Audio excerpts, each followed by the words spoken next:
দুধ দিয়ে গোসল করা তো সাধারণত মানে যেটাকে আমরা বলি যে দুধ দিয়ে গোসল করে আমরা পাক হব বা ভবিষ্যতে আমরা নেক্সট টাইম এমন কিছু করব না যাতে করে আমাদের আবার কখনো এমন কিছু হয় যে পাক পবিত্র হওয়ার পর আবার অপবিত্র কাজ করা লাগে। তো এই বিষয়টা আসলে বেশি একটা ভালো না, যেহেতু দুধ দিয়ে গোসল করছে যে বিভিন্ন মেয়েদের সাথে যে কোলে উঠবে কিস করবে, এটা সোশ্যাল মিডিয়ায় ছড়াবে, এটা আসলে আমি ভালো চোখে দেখি না। আমি ভাইয়াকে অনেক সম্মান করি, আমি এরকম আশা করিনি কখনো যেমন কিছু হবে।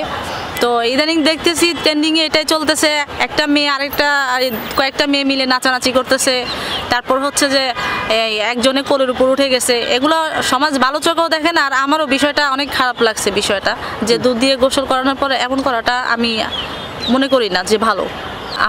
আমি যেটা মনে করি যে এটা আসলে করা উচিত নয়। হ্যাঁ, উনি মিউজিক ভিডিও করতেই পারে মেয়েদের সাথে, তবে উচ্ছৃঙ্খলভাবে না, সুশৃঙ্খলভাবে মিউজিক ভিডিওটা যদি হয় যে সবাইকে দেশকে এটা মানে প্রচার করবে, সেটা ভালো দিকভাবে করলে আরও ভালো হতো, যে এভাবে উচ্ছৃঙ্খল না করে।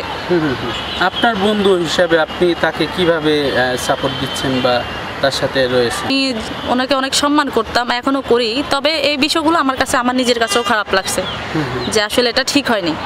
না, এটা আসলে বেশি ভালো কিছু নয়, এটা উচ্ছৃঙ্খল হয়ে গেছে বেশি।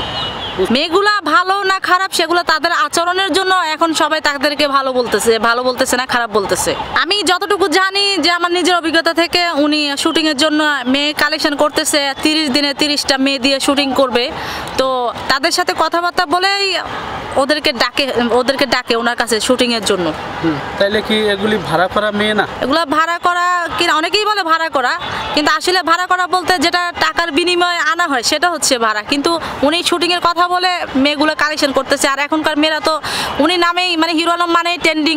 এখন যদি একটু খবর পায়, যে সুযোগ পায় হিরো আলমের সাথে কাজ করা, তো মেয়েরা চলে আসে। না, আমি কোলে আগে উঠি নাই, এখনও কোলে ওঠার চেষ্টা করতেছি না। আমি যেমন আছি তেমনই ভালো। আমি দুধ দিয়ে গোসল করেছি, আমি আমার মতো আছি। কোলে উঠতে চান না কেন? সবাই উঠতে চায়, কিন্তু আমার এই বিষয়টা একদমই পছন্দ না। আই ডোন্ট লাইক উচ্ছৃঙ্খল, আমার পছন্দ না। কারণ আমি সবসময় ভদ্রভাবে থাকার চেষ্টা করি, কিন্তু আমি যে একটা মিউজিক ভিডিও কাজ করব, তার জন্য যে আমার কোলে উঠতে হবে, চুমা দিতে হবে, জড়াজড়ি করতে হবে, এমন কিছু আমি কখনোই কল্পনাই করি না। সিনেমা করলে তো অবশ্যই উঠবেন নাকি? সিনেমা যদি কখনো করে থাকি, তখন কোলে না উঠলেও আমি চাইবো যে সুন্দরভাবে পরিচালনা করার জন্য অভিনয়টা। হিরো আলমকে নিয়ে কি চিন্তা ভাবনা রয়েছে আপনার? এখন আপাতত ওনাকে নিয়ে এখন চিন্তা ভাবনার বিষয় না। যদি সুশৃঙ্খলভাবে অভিনয়টা যদি উনি চালিয়ে যেতে পারে, তারপর নেক্সট টাইমে দেখা যাবে। কিন্তু আমি এখন ওগুলা কিছু নিয়ে ভাবতেছি না। হিরো আলমকে আপনি কেমন লাগে আপনার? আমি আগে বলছি, ওনাকে আমি সম্মান করি, আগেও করতাম, এখনো করি। তো সম্মানের চোখেই দেখি। এই যে মেয়েদের সঙ্গে নাচানাচি, এটা কি ভালো? না, এটা ভালো চোখে না, এটা আমার কাছে খারাপ লাগে বিষয়টা। আমার এদিক দিয়ে ওনাকে ভালো লাগেনি। এক্সেস ইজ ভেরি ব্যাড যেটা বলে, এক্সেস কোনো কিছুই ভালো না। এখন আপনি হিরো আলমের উদ্দেশ্যে কিছু বলবেন কিনা? আমি বলবো যে ভাইয়া, আপনি মিউজিক ভিডিও করেন, আপনি সুন্দরভাবে করেন, এমন কোনো কাজ করার উচিত না যাতে করে আপনি এই যে বলবে মেয়েদেরকে ভাড়া নিয়ে আসে, মেয়েরা আপনার কোলে উঠে যাবে, আপনারা চুমা দিবে, আপনার জড়ায় ধরবে, আপনার ভালো লাগবে। তারপর আমি আজকে একটা সংবাদ সম্মেলনে দেখলাম যে তার মেয়ে, যে সন্তান, বাবাকে জিজ্ঞেস করতেছে যে আঙ্কেল এটা এমন করতেছে কেন। এমন কিছু পরিচালনা করবেন না সোশ্যাল মিডিয়ায়, যাতে বাচ্চারা নষ্ট হয়, বাচ্চারা যাতে তাদের বাবাকে জিজ্ঞেস করতে না হয় যে বাবা উনি এমন করতেছে কেন। এমন কোনো মুখোমুখি হওয়ার মানে করার জন্য এমন কোনো শুটিং করার দরকার নেই, মিউজিক ভিডিও বানানোর দরকার নেই, বা এমন কোনো সিচুয়েশনের সৃষ্টি করার দরকার নেই।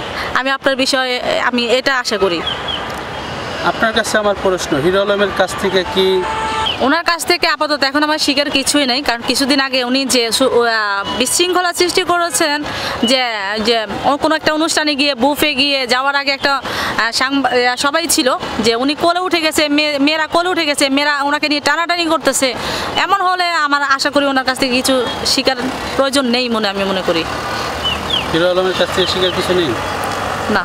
উনি যদি ভালোভাবে ওনার কাজ চালিয়ে যায়, উনি যদি ভালোভাবে সুন্দরভাবে যদি মিউজিক ভিডিও যদি সুন্দরভাবে সুশৃঙ্খলভাবে করে, তাহলে অবশ্যই পাবলিক শিখতে পারবে। আর যদি এই যে ইদানিং ট্রেন্ডিংয়ে যেরকম চলতেছে, কোলে ওঠা, চুমা দেওয়া, তারপর টানাটানি করা, এগুলো হলে তো উনি শিখাতে পারবে না, বরং বাচ্চারা এগুলা থেকে আরো অন্য কিছু শিখবে, খারাপ হয়ে যাবে। মানে চুমা দেওয়া শিখবে। চুমা দেওয়াই শিখবে, কিভাবে টানাটানি করতে হয়, কিভাবে চুমা দিতে হয়, ওটাই শিখবে। হ্যাঁ হ্যাঁ। এই যে যে সাংবাদিকরা আসলে হিরো আলমের সাংবাদিকরা এগুলি প্রচার করে, এদের উদ্দেশ্যে কিছু বলবেন কি? আমি বলবো যে তারা তাদের কাজ করে, তাদের আমি যতটুকু জানি যে ভিউ কামানোর জন্য তারা যত পারে তার পিছেই মনে করেন যে সাংবাদিকরা ঘুরে, আর যত আকাম আছে, যত মনে করেন যে বাথরুমে শুধু হিরো আলম কখন গেছে ওটা পারে না শুধু প্রচার করতে সাংবাদিকগুলা। তারা হচ্ছে হিরো আলমের এরকম সাংবাদিক, জি এরকম সাংবাদিক তারা। এরকম অনেক সাংবাদিক যে হিরো আলম কোথায় যাচ্ছে, মানে বাথরুমে যাওয়ার